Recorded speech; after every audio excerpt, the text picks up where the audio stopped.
Pronto, agora sim, está gravando. Então, a sugestão foi acatada em relação a dividir as etapas da avaliação, né? Eu queria só mostrar para vocês aqui como ficou em relação aos conteúdos, né?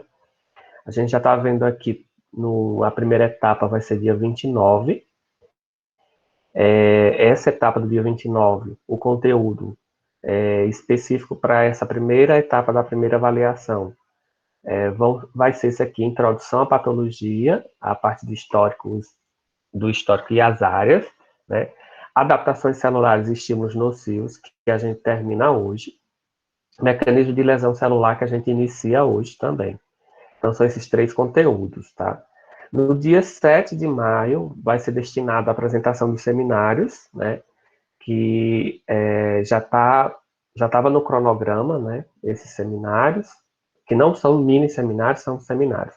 Nessa primeira etapa aqui, eu não cobrei biologia celular, porque biologia celular ela foi trabalhada em seminários, né? Então, eu não achei justo colocar, né, biologia celular aqui. Então, vão ser só esses três tópicos, esses três conteúdos. Na segunda etapa da primeira avaliação, a gente vai ver outros conteúdos restantes da primeira unidade, né? Apoptose, necropoptose, piroptose, autofagia, reparo e cicatrização tecidual, que será cobrado que dia? Dia 13 de maio, que é o último dia do calendário acadêmico para isso, tá? Para a avaliação, para aplicar a avaliação. Pessoal, dúvidas sobre esse ponto das divisões da primeira avaliação? Vocês, a única forma, tipo assim, essas datas ficaram bem, principalmente a primeira etapa, bem próximas, mas é por causa da sugestão, né? Então, como era planejado anteriormente fazer só uma avaliação, e aí agora, como são duas etapas, então ficou meio apertado aí a data, mas da primeira avaliação, da segunda parte nem tanto, né? Mas só da primeira parte. Outra informação pertinente, assim, que vocês devem aproveitar é que a gente tem monitores, né? Teve uma confusão aí na comunicação em relação à Prograde, a Pró-Reitoria de Graduação, se esses monitores continuariam ou não. É por isso que eu demorei a divulgar, porque eu estava esperando essa confirmação. Então, a gente tem duas monitoras, né, a Ariane e a Luana, elas já estão no grupo, né, no grupo da sala de aula, né, e elas estão já disponíveis para atender a vocês. Lógico, precisa haver uma comunicação antecipada para elas se prepararem, né, para atender vocês. A gente teve uma reunião ontem e aí eu já defini que para essa primeira etapa elas não vão dar revisão, não vai ter aquele esquema de revisão, tá? Vai ser só tirar dúvidas, por quê? Porque está muito em cima. Então, assim, para elas, como a gente teve esse primeiro contato ontem, então está muito em cima para elas se prepararem. Mas na segunda etapa da primeira unidade, elas podem dar uma revisão, né? Normal, assim como se fosse aula, tá? Então aproveite, se tem alguma dúvida nesses conteúdos, podem procurá-las, né? E tirar essas dúvidas, tá? Que possam existir, ok?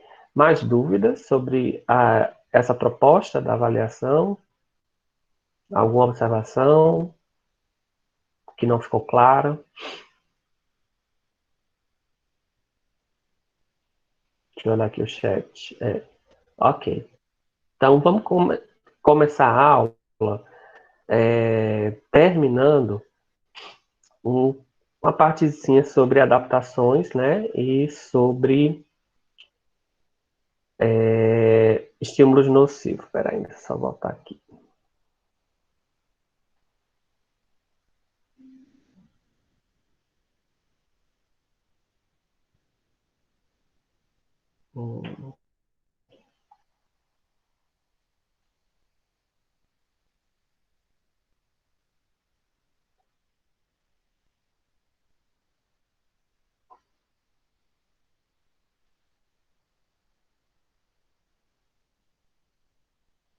Ó, então, na aula anterior a gente caracterizou bem o processo de lesão irreversível, né?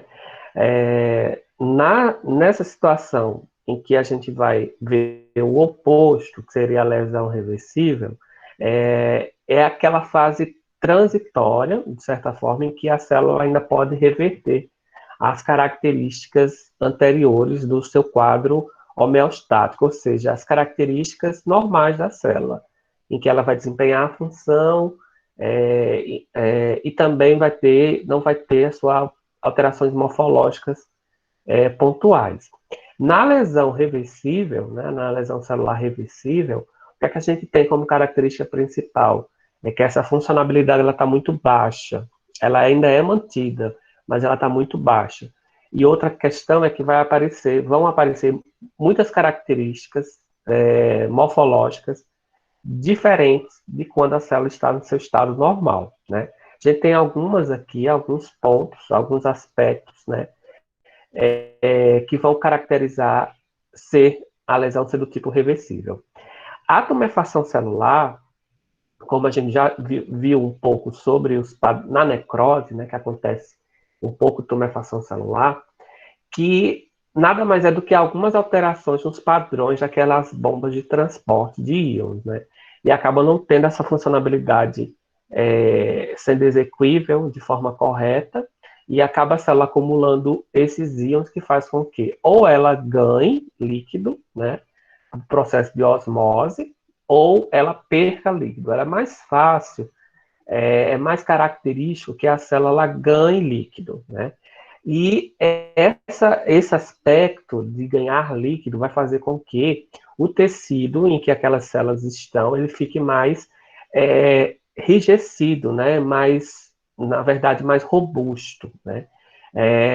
A gente chama de tumefaçado, com um aspecto mesmo em que a gente percebe bem esse quadro de tumefação celular. Se a gente for analisar essa lâmina aqui do tecido epitelial, a gente consegue perceber, principalmente nessas áreas em que está em transparente, esbranquiçada, é acúmulo de líquido. Então, o tecido fica todo tumefaçado, né, meio flácido também, né?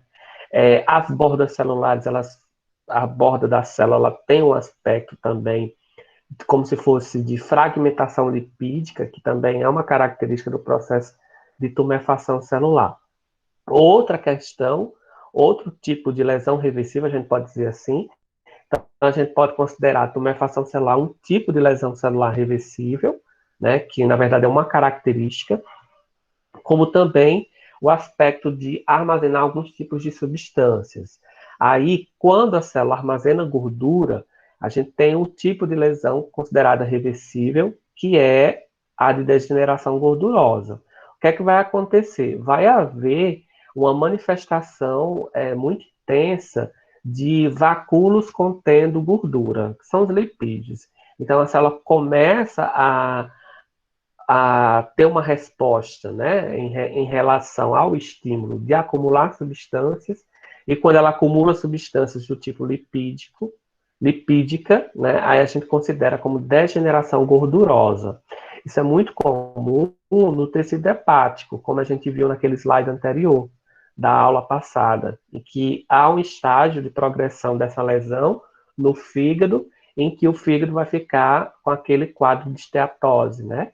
Então, aqui, a gente está analisando essa imagem que traz um fragmento do tecido hepático, mostrando a evidência desses vacúolos lipídicos, né? Então, assim, os vacúolos ficam bem acentuados do ponto de vista morfológico, estrutural, e acaba também fazendo com que o conteúdo da célula ele fique totalmente limitado. Então, se a gente for analisar que a célula tem núcleo, citoplasma e organelas, então a gente tem que analisar que a maioria dessa célula vai estar tendo vacúolo, que vai impedir principalmente o quê?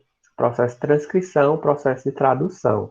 Por quê? Porque o vacúolo vai acumular muito espaço dentro da célula, vai fazer com que esse núcleo ele fique mais pressionado, compressado, né, digamos assim, e a própria natureza da lesão já faz com que a síntese proteica fique muito baixa ou não existe a síntese proteica nessas células que estão no processo de lesão, né? Então, como a gente está vendo aqui, ainda é possível nesse quadro que aí o tecido volte a ter as células com essas características normais. Por quê? Porque a gente está falando de lesão celular reversível, do tipo reversível. Tem uma animação que eu estava testando aqui, que no slide, na apresentação do semestre passado, estava passando normalmente, que é bem interessante. É uma micrografia mostrando esse acúmulo de gordura em células, de forma real, né? Uma micrografia eletrônica em tempo real. Só que não está dando certo, eu já tentei, antes de começar a aula, colocar em outro programa, só que não está abrindo. E aí, o que é que eu vou fazer? Eu vou baixar de novo, que eu baixo pelo Instagram, e aí repasso para vocês, coloco de novo, tá? Me cobrem esse processozinho, que é bem interessante, para animar, né? Ver como é que isso acontece na forma real. Em relação às necroses, ao tipo de lesão irreversível, né, que seria a necrose, a gente tem alguns padrões característicos, que esses padrões característicos, eles são com base em quê? Na estruturação do tecido, né, e principalmente na estruturação celular. Você vai ter aspectos, por exemplo, de tecido coagulado, tecido que sofreu dano em relação ao acúmulo de gordura, ou tecido que foi de certa forma, infectado por alguma bactéria e essa bactéria resultou no processo de necrose. Então, com base nesses padrões característicos morfológicos da célula e, consequentemente, do tecido, se estabeleceram padrões para caracterizar esse tipo de lesão irreversível, que é, nesse caso agora, de necrose, né? A necrose, ela vai ser o resultado de processos degenerativos, né? Principalmente influenciando o aspecto da membrana. Oi, alguém quer falar? Tá, tem um áudio ligado aí. Então, esse processo de necrose ele vai ser resultante, né, de efeitos deletérios, né, de degradação, principalmente na estrutura proteica das proteínas. Essas proteínas vão ter uma configuração errada, que a gente chama de desnaturação, elas começam a se desmanchar. Se ela estava na estrutura quaternária, como foi apresentado nos seminários, ela começa a sofrer uma modificação estrutural, passando a ter uma característica de secundária ou primária ou totalmente desnaturada. Essa desnaturação, só um minutinho. Essa desnaturação, ela faz com que a proteína perca sua atividade. Então, se era uma enzima, ela acaba não tendo mais essa atividade enzimática. Ou se ela é uma proteína estrutural, ela vai afetar a estrutura da célula naquele local em que ela está, né? Começando com o primeiro padrão de necrose, a gente tem aquela denominada coagulativa.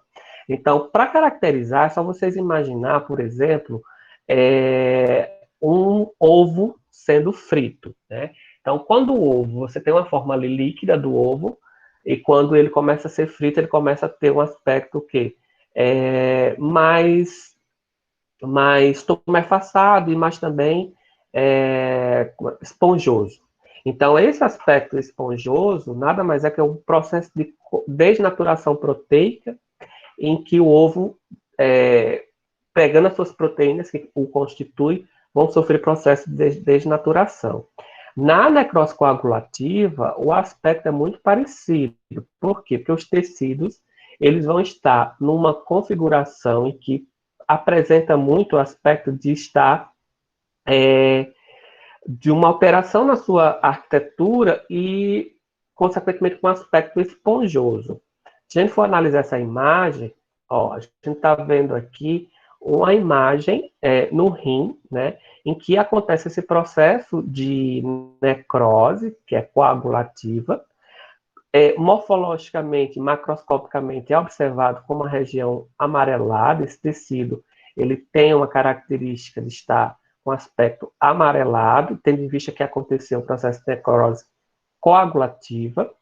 E esse processo de necrose coagulativa ele é muito característico de falta de supressão sanguínea, né? Ou, como é muito comum nos casos de infarto, né? Então, você tem aí um bloqueio em que não vai haver fornecimento de sangue suficiente, e também tem outro aspecto, que é uma deposição de proteínas naquele tecido muito expressiva. E proteínas que estão com a configuração espacial danificada, desnaturada, né? Então, como eu estava falando do ovo. Então, o ovo está naquela forma líquida, quando ele é frito, ele começa a sofrer desnaturação e fica com aquele aspecto esponjoso. Se a gente for comparar em relação ao tecido, o tecido parou de receber sangue, né? E também, consequentemente, nutrientes e oxigênio, né?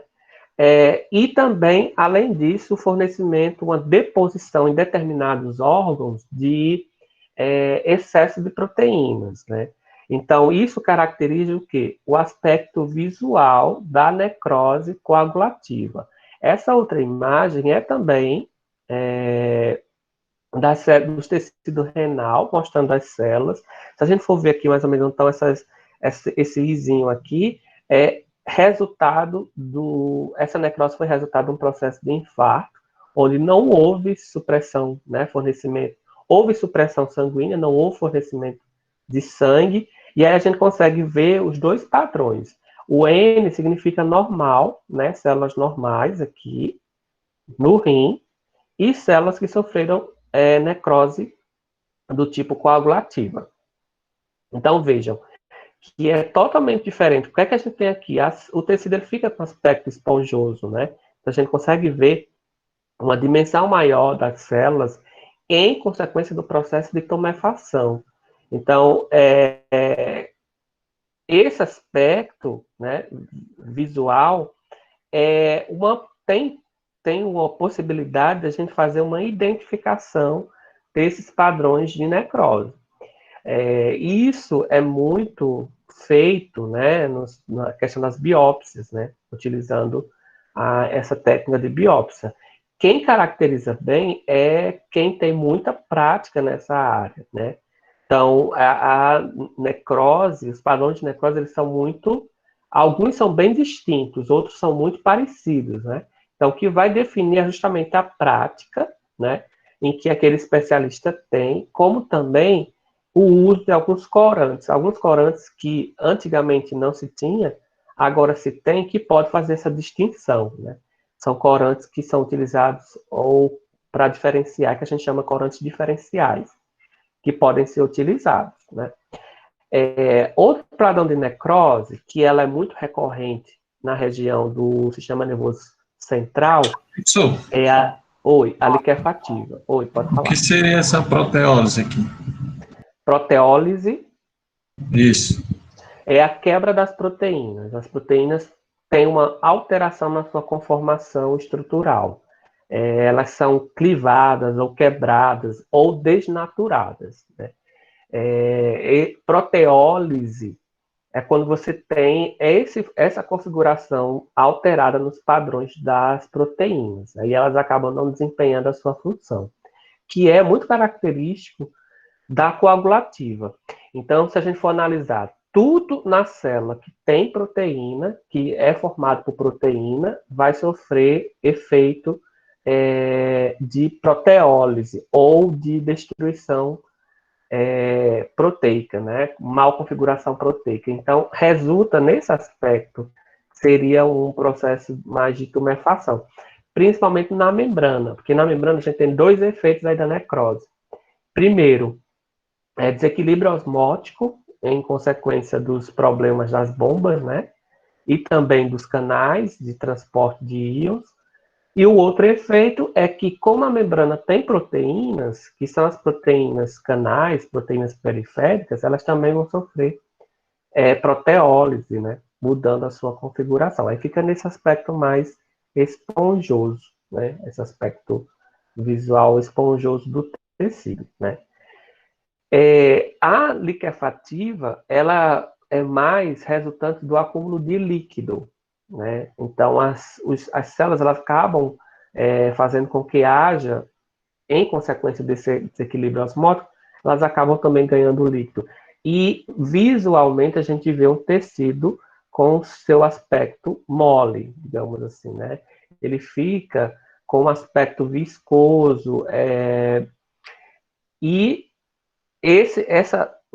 onde acontece esse padrão de necrose, onde está acontecendo a necrose, a gente consegue ver por algumas manchas, né? Essas manchas sinalizam que o tecido ganhou uma viscosidade resultante do desequilíbrio osmótico, né?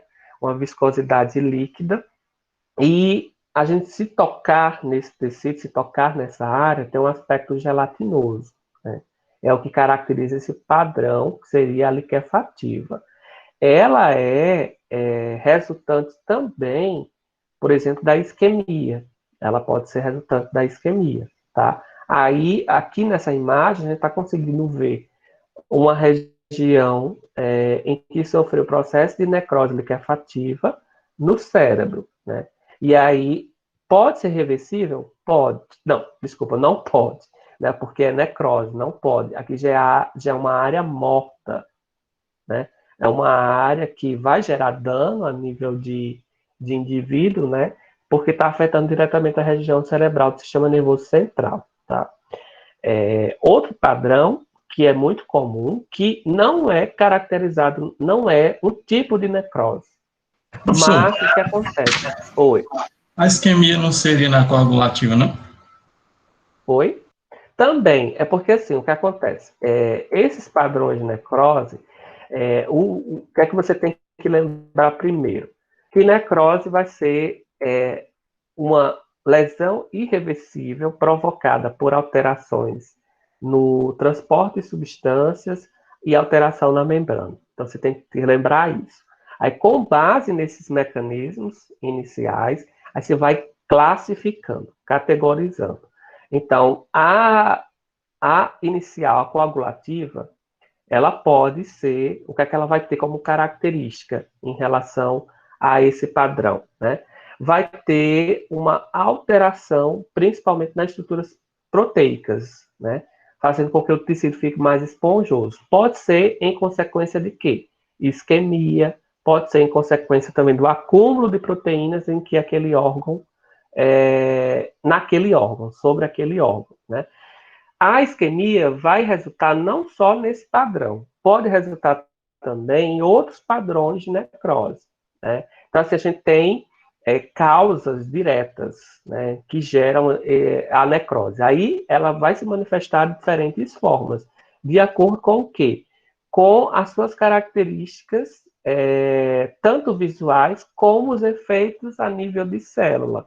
Então, se esse padrão de necrose, né, o tecido está lá, sofreu necrose e está acumulando líquido, e, consequentemente, né, naquela região vai ficar com aspecto viscoso, um aspecto gelatinoso, aí já entra no padrão de quê? Necrose liquefativa. O padrão de necrose coagulativa é muito comum em alguns determinados órgãos, como os rins, porque os rins já têm papel de filtrar, né? E aí, como ele filtra, ele pode também fazer com que haja um acúmulo de proteínas, né? Então, quando a pessoa está perdendo, por exemplo, proteína na urina, é porque está havendo um desequilíbrio em que o indivíduo está fazendo com que essa proteína ela seja perdida no processo de filtração, que não é normal. O que acontece? Se a gente for relembrar em fisiologia, as proteínas elas não podem ser eliminadas na urina, né? Proteínas em excesso, né? Eu digo em excesso. Tá? E aí, esse padrão é muito comum nesses órgãos, porque o rim ele filtra, então ele é muito vulnerável a ter acúmulo de proteína. E se está acontecendo, por exemplo, isquemia nesse órgão, né, esse órgão vai ter essa característica desse tipo de padrão de necrose. Tá? A gente está falando aí de necrose que é ainda vista, né? A apoptose a gente não consegue visualizar, tá? João Igor. Esse outro padrão aqui, que ele é muito comum, mas ele não é um tipo de necrose. O que acontece é quando aquele órgão sofreu necrose e está, de certa forma, acumulando bactérias, que essas bactérias crescem e começam também a acumular líquido e a gerar também aquele cheiro desagradável, que é a necrose gangrenosa, que é muito comum em pessoas que têm diabetes. O que acontece? Tem geralmente, esse padrão, ele é consequência de uma lesão. Vejam só, lesão mecânica, né? Então, geralmente o indivíduo que tem diabetes, ele tem, geralmente não, os indivíduos que têm diabetes descompensada têm problemas no processo de cicatrização tecidual, e, consequentemente, esse tecido vai demorar mais a cicatrizar. E se a gente analisa o seguinte, ele já tem esse quadro clínico, né? Que é de retardo no processo de cicatrização, e ele sofre uma lesão mecânica, um corte, um ferimento naquele membro, vai favorecer um processo de lesão irreversível, que aí a gente pode considerar um padrão específico que seria a necrose gangrenosa. A necrose gangrenosa, ela tem como característica acontecer nos membros, principalmente em indivíduos que têm descompensação no metabolismo da glicose, né? E o aspecto visual é que é perceptível em que a região vai sofrer um escurecimento. Esse escurecimento tem dois motivos. Pode ser de cara pela falta de oxigênio, né? Pela falta de oxigênio nessa área, como também pelo crescimento microbiano. Então, o crescimento microbiano nesses órgãos, nesses membros afetados, pode acelerar esse aspecto escuro. Então, aí, se não cuidar, o que acontece? O indivíduo acaba perdendo o membro, né? Nesse estágio aqui, praticamente ainda possível manter o membro, mas quando está num estado ainda mais avançado, aí o que acontece, o indivíduo tem que amputar, né? Porque não vai voltar ao estado normal, que já é uma lesão irreversível, e aí tem as consequências que principalmente o crescimento microbiano nessa área, que pode ainda infeccionar mais ainda, né? Mais ainda, tá? Esse outro padrão de necrose é consequência de uma infecção bacteriana. Então, a gente viu lá numa imagenzinha anterior um padrão, aliás, uma imagem mostrando lá como acontece, como caracteriza-se a necrose, e a gente está vendo aqui algo mais específico, que é a necrose caseosa, em consequência da infecção ou Mycobacterium tuberculose. Então, o termo caseoso é quando fica com esse aspecto tanto degenerativo, maleável, viscoso, né? E com, de certa forma, poros, né? Então, o caseo significa algo espaçado, né? Esponjoso. Então, essa imagem aqui mostra um estágio avançado de uma situação de tuberculose, já levando a um processo de necrose do tipo caseosa. Esse tipo de necrose caseosa, ela é muito recorrente em indivíduos que têm tuberculose. Por quê? Porque a bactéria, ela forma ninhos, ela pode ficar assim, dormente, e ela forma como se fossem uns cistos de bactérias. Então, esses cistos bacterianos, eles são muito favorecentes a manifestar, né, um padrão de necrose do tipo caseosa, né? Tá? E o outro é em consequência do acúmulo de substâncias também. A gente viu um tipo que seria a necrose, a lesão reversível, né, que a gente tem a degeneração gordurosa, que é um tipo de lesão reversível. Aqui é quando o indivíduo passou da adaptação, né, entrou na lesão reversível, acumulando substâncias intracelular, e agora já está no estágio em que não há possibilidade de reversão, de alteração daquele estado. Então, o tecido vai ficar cheio de gordura, e é muito frequente nesses órgãos que estão envolvidos no metabolismo lipídico, né? E também no metabolismo da glicose. Tem muita relação entre os dois. Por quê? Porque glicose em excesso se transforma em gordura, né? Que é o lipídio.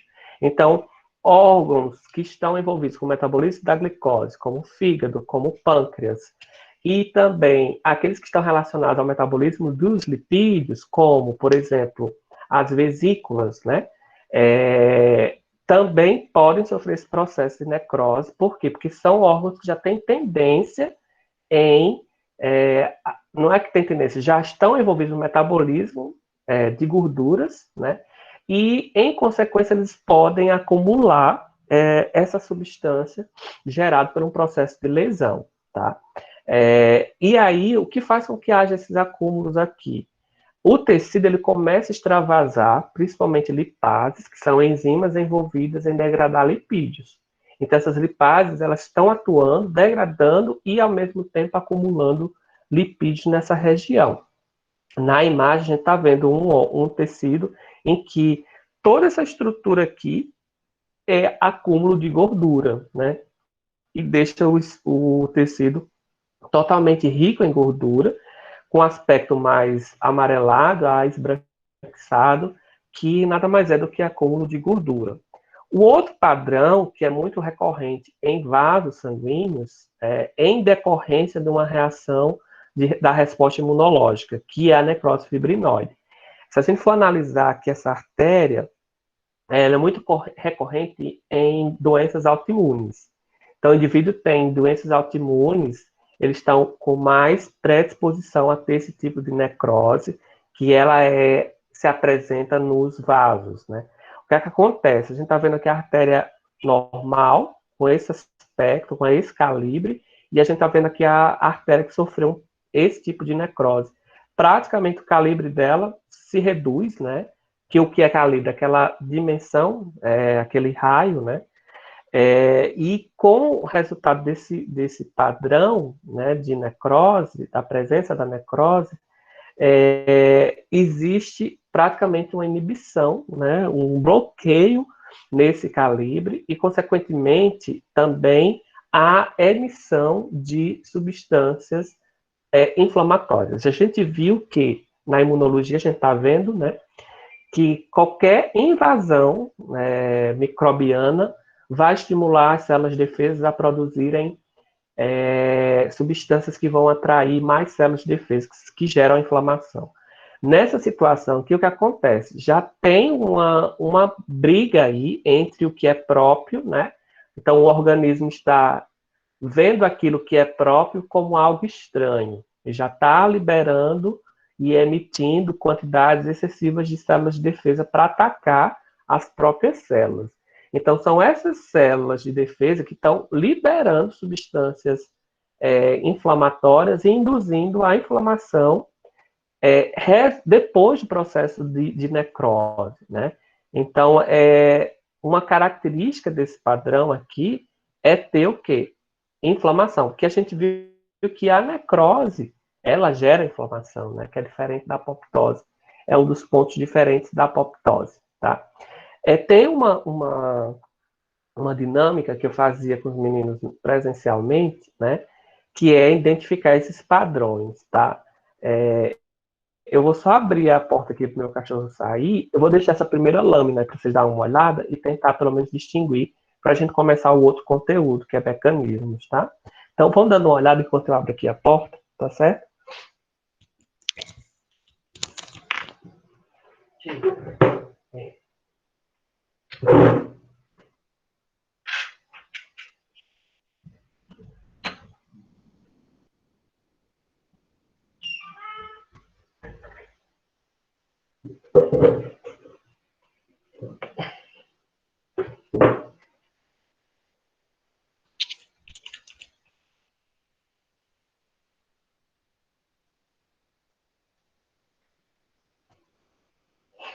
E aí, deu para identificar esse primeiro padrão? O que a gente consegue observar aqui?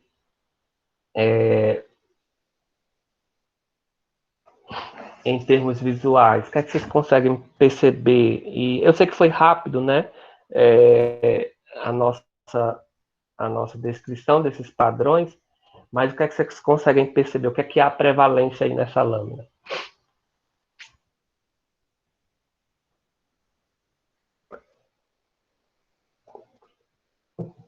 Alguém quer falar? Vou botar uma que vai ser mais fácil identificar. Essa aqui que foi uma que a gente viu lá na aula anterior, né? Sobre necrose. Vejam, gente, o objetivo da disciplina não é ficar fazendo identificação de lâmina, mas é só para a gente interagir um pouco, tá? que é que isso mostra, esses pontos em um aqui? Essa daqui eu acho que todo mundo vai saber, né? O que é que a gente tem em prevalência aqui?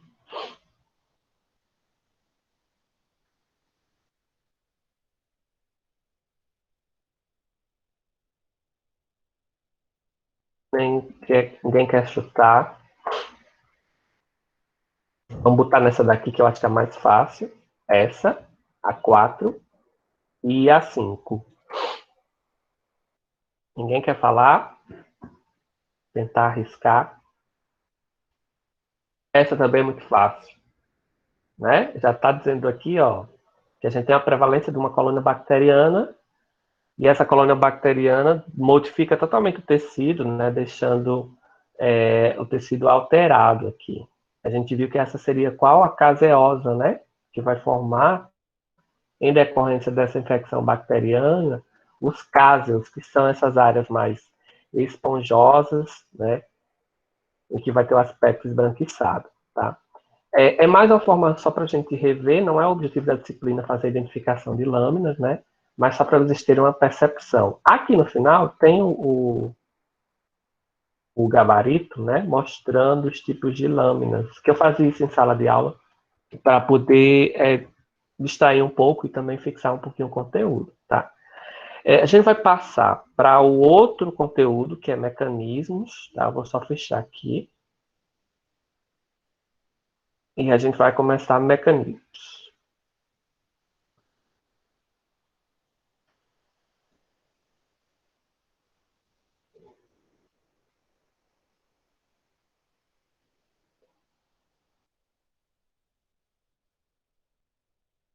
Pronto.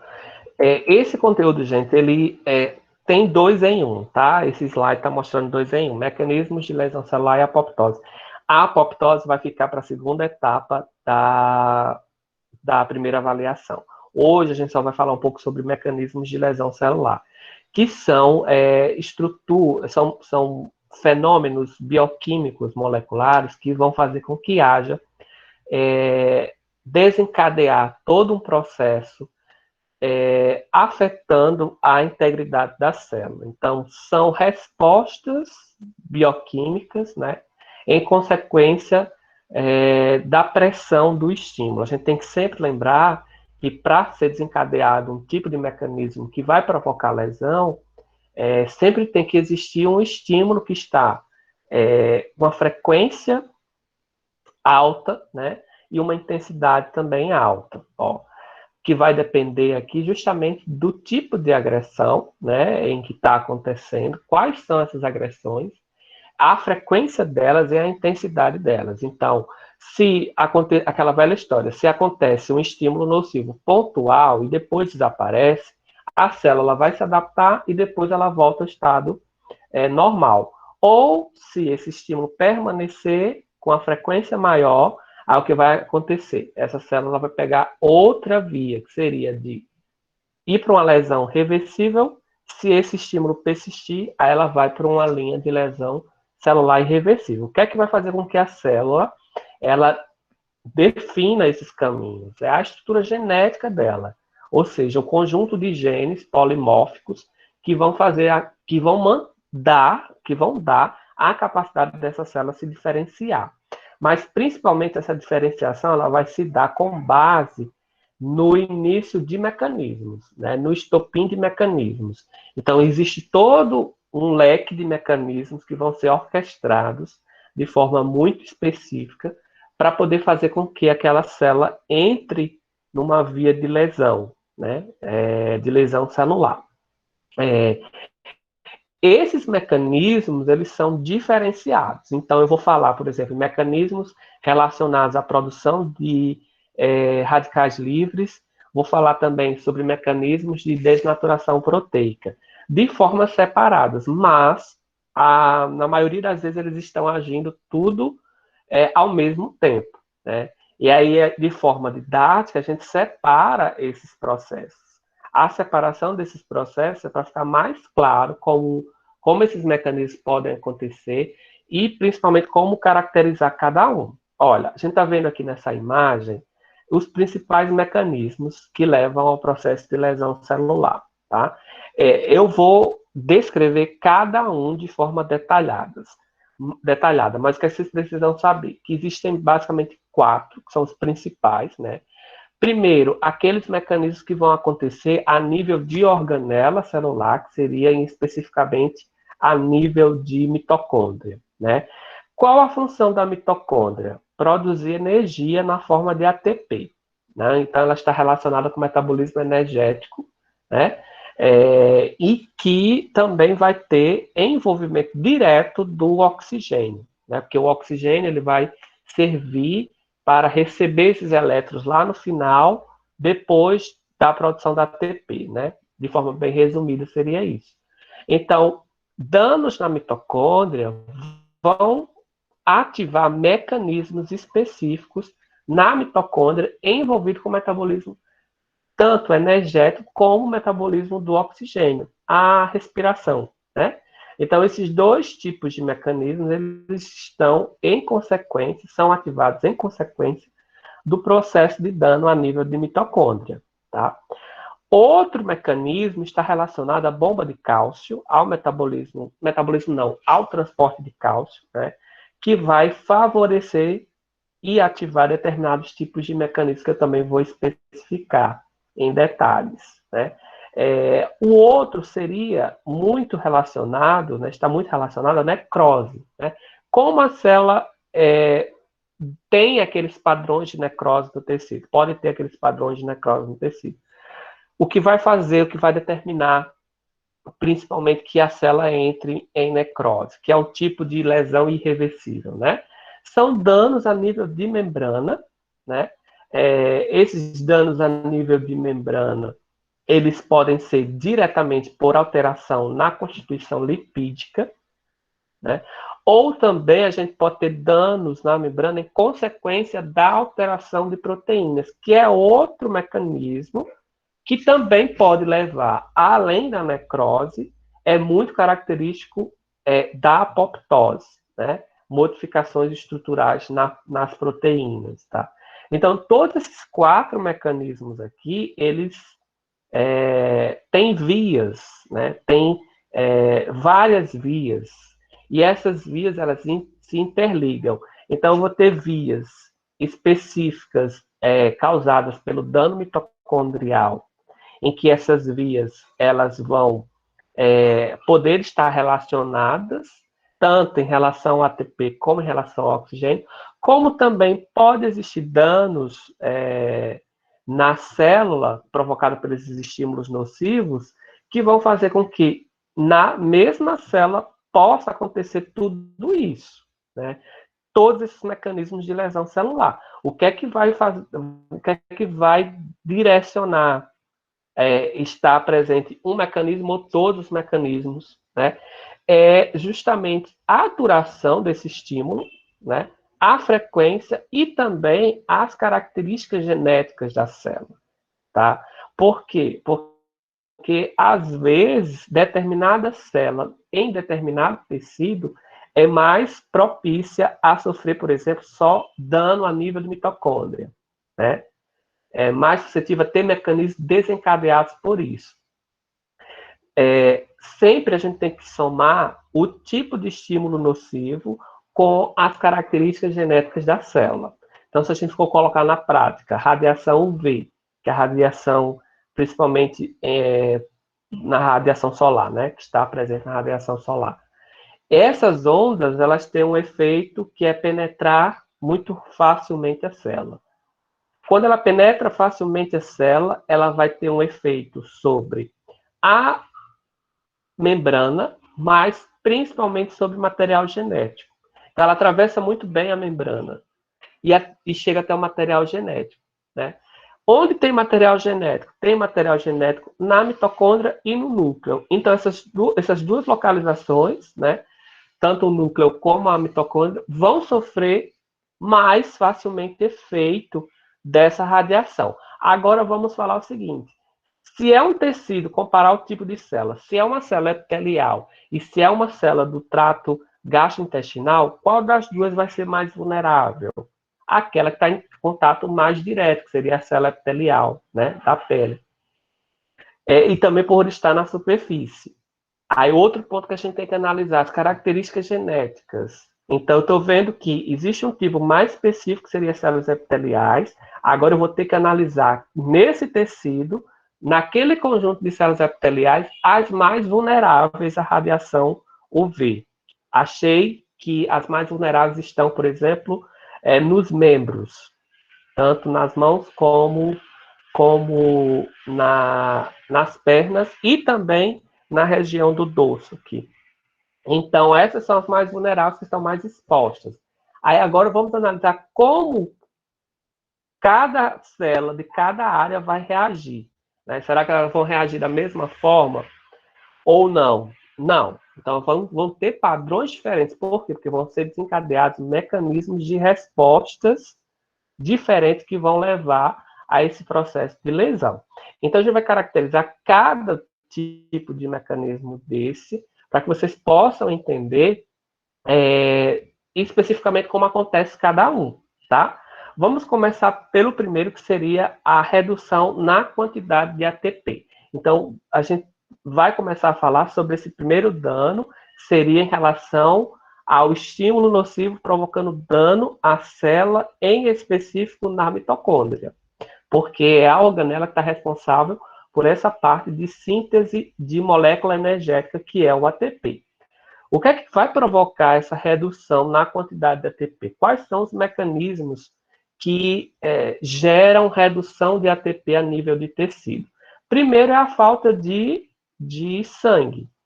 Então, se não tem sangue provocado por um tipo de lesão que vai levar à isquemia, né, não vai ter nutrientes e não vai ter oxigênio. Os dois são essenciais para gerar ATP, né?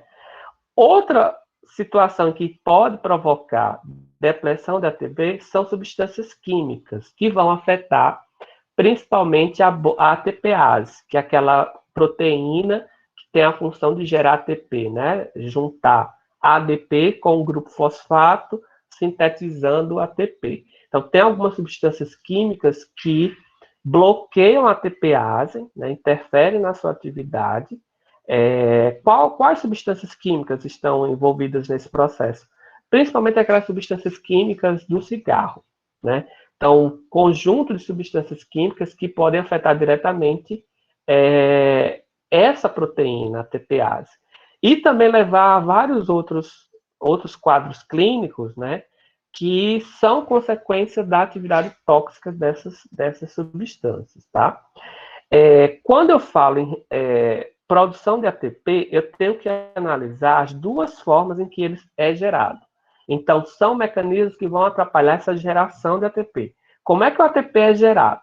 Por um processo chamado fosforilação oxidativa, que é com base na transferência de elétrons a partir das proteínas presentes na membrana mitocondrial, né?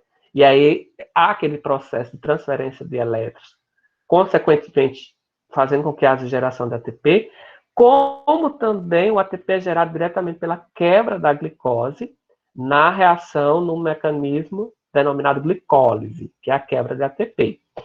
Tem uma imagem mostrando esse processo, que é aquelas vias bioquímicas. Onde é que é gerado ATP aqui? A gente tem ATP sendo gerado diretamente na glicólise, onde a glicose é convertida em piruvato. Então, esse ATP ele é gerado aqui. Também no ciclo de Krebs, a gente tem a formação desses ATPs sendo gerados a partir da transferência de elétrons, né, para substâncias, pela modificação estrutural das substâncias, e, consequentemente, também esse ATP sendo gerado na cadeia transportadora de elétrons. Vejam só, isso aqui é uma coisa só. A diferença é que a glicose ela pode acontecer sem ir para a cadeia respiratória, né, cadeia transportadora de elétrons. Pode acontecer a glicose, que seria a quebra, glicólise, formando-se em piruvato. Ou pode haver uma cadeia, uma sequência. Então, o piruvato ele é produzido, ele entra na cadeia do ácido cítrico, né, que vai gerar energia a partir da transferência de elétrons naquelas cadeias transportadoras de naquelas cadeias transportadoras de elétrons, que estão presentes aonde? Na mitocôndria, na membrana mitocondrial. Então, separando, onde é que é gerado ATP? Só na glicólise ou a partir desses processos que vão culminar na transferência de elétrons, né, que vem da glicólise, que vem do ciclo do ácido cítrico, até a cadeia transportadora, para gerar ATP. Então, são essas vias aqui que vão ser afetadas, a glicólise ou o restante aqui que vai levar elétrons para a cadeia transportadora de elétrons, né, que está presente na membrana mitocondrial. Tudo isso para gerar ATP. Qual a participação do oxigênio aqui? Eu já vou antecipar.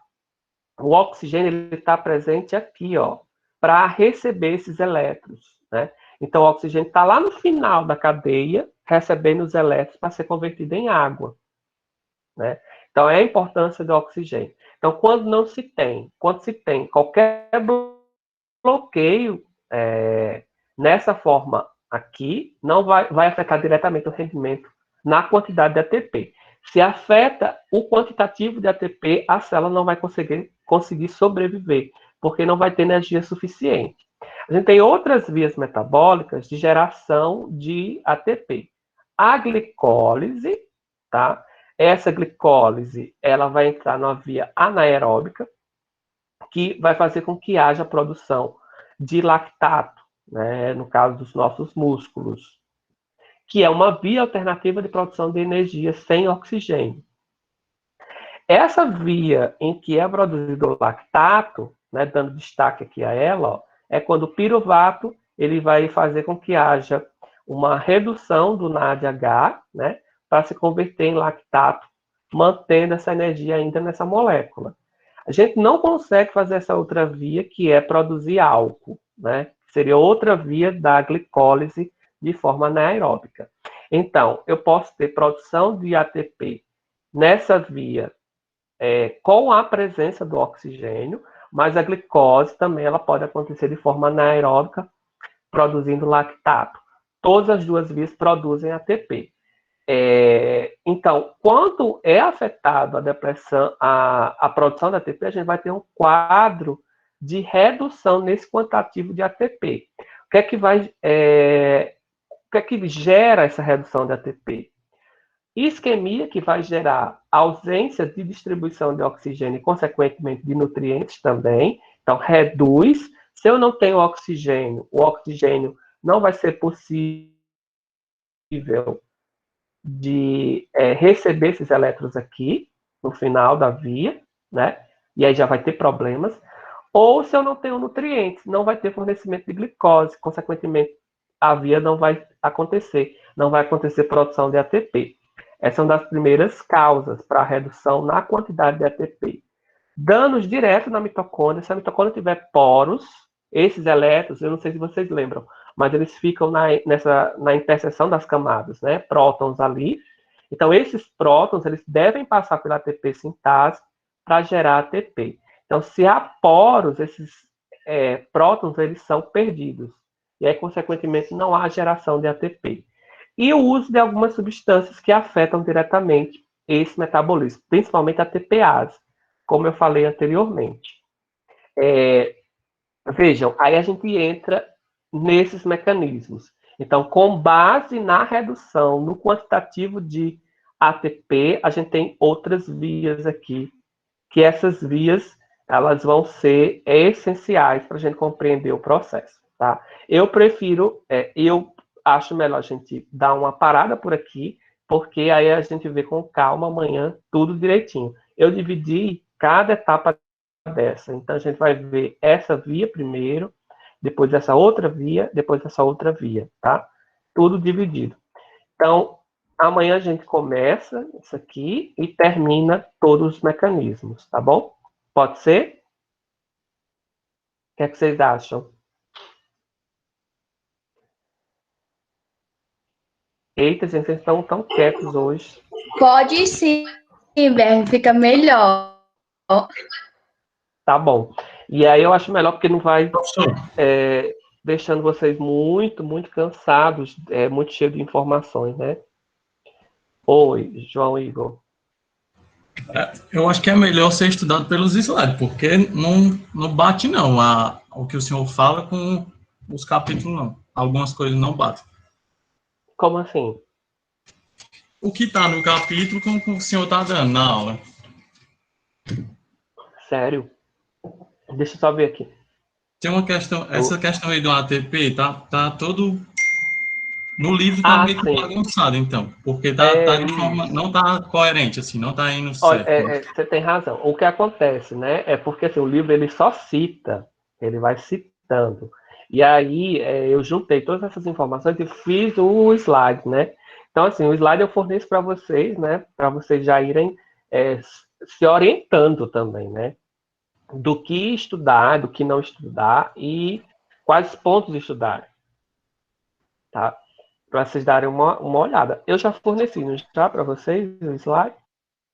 Deixa eu ver aqui.